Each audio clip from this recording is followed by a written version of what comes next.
What's going on, guys? The Comics Kid 2099 here to discuss an episode of the King Arthur Netflix series Cursed. This is episode 6, titled Festa and Moreii, and this might actually be my favorite episode of the series so far. I've been complaining a lot about how the series keeps introducing new characters and new subplots, and you're having to keep up with a lot of stuff, and when you have 5 or 6 different threads in an episode, none of them can move forward very far, and it just felt like it was their way of trying to drag the plot of this series out so that it can last 10 full episodes.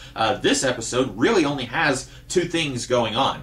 You've got Nimue, who goes to meet Merlin, and the whole episode is her deciding if she wants to give him the sword. A whole lot of people have been cautioning her, don't do that. Gawain, in the previous episode and in this episode, is saying don't do it, but she goes to at least meet Merlin, and then she can make her decision after she's kind of gauged if he will be an ally to the Fae or not. And then, while that's going on, Arthur, he goes with a group of Fae to try and basically, the Red Paladins, they are destroying fields that the Fae use for food, and so there's one field left, and then the Fae are going to go there to try to protect that field. And Arthur goes with them because he believes that they are being lured into a trap. And so that's really all that's going on here. We do get a brief scene where Iris, that's the evil nun who burned the convent down, she's learning to shoot a bow with Squirrel. I don't know if I've mentioned Squirrel, but he was a little boy from the village that Nimue grew up in, and we find out a little bit about her. That's good. I like getting to know these characters a little bit more. Up until now, Iris has basically just been pure evil with no redeeming qualities, and I wouldn't say this redeems her.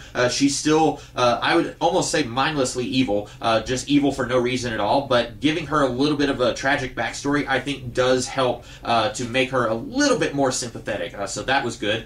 We do not see Pym in this episode. She's on a Viking ship somewhere. We have not seen her or any indication of what's going on with Cumber, the Ice King, who is the other Viking who she's not traveling with. So I guess we'll get a little bit more of that in the next few episodes. But basically, this episode does delve into Merlin's backstory quite a bit, and he might be my favorite character in the series. I just wish we saw more of him, but this episode delivered on that front.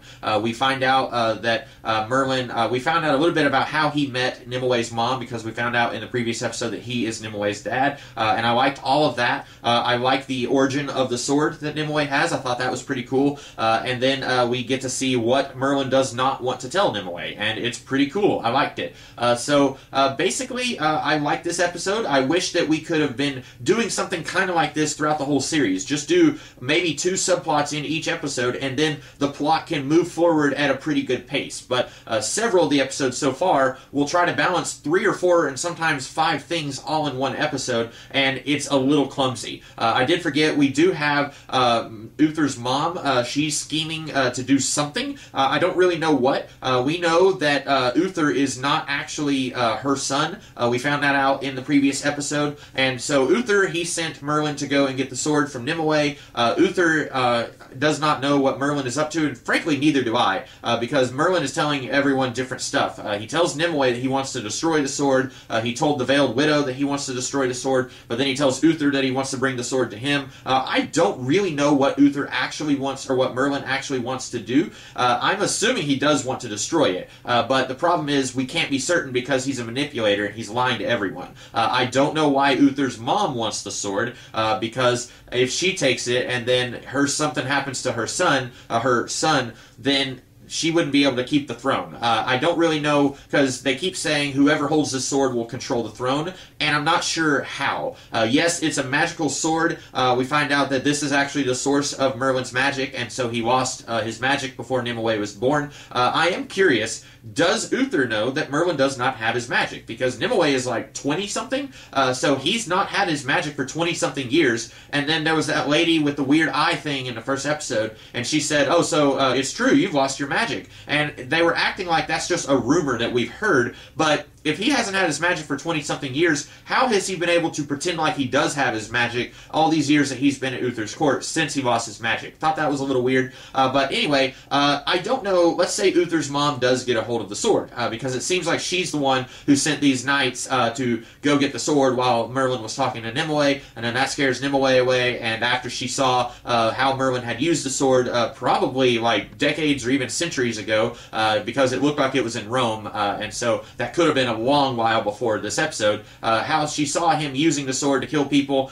She's like, okay, I don't want anything to do with Merlin. I never want to see you again. And so she runs away, and then Merlin is telling these knights, you have just lost the sword, you blundering in like this. And I think they are actually working for Uther's mom. So if she gets the sword, is she planning on saying, okay, I don't need Uther anymore? I'm not really sure how one person having the sword, how that will give them the throne. It's a magic sword, and it can kill people really good. Nimue, who does not have any training with the sword, she's been able to dispatch several red paladins with the sword, but how does having the sword give you the throne? That's something that everyone is saying, but it doesn't make a whole lot of sense. But anyway, I like the direction the series is going now. I just wish that we didn't have to wait halfway through the series to actually get an episode that I can honestly say that I really liked.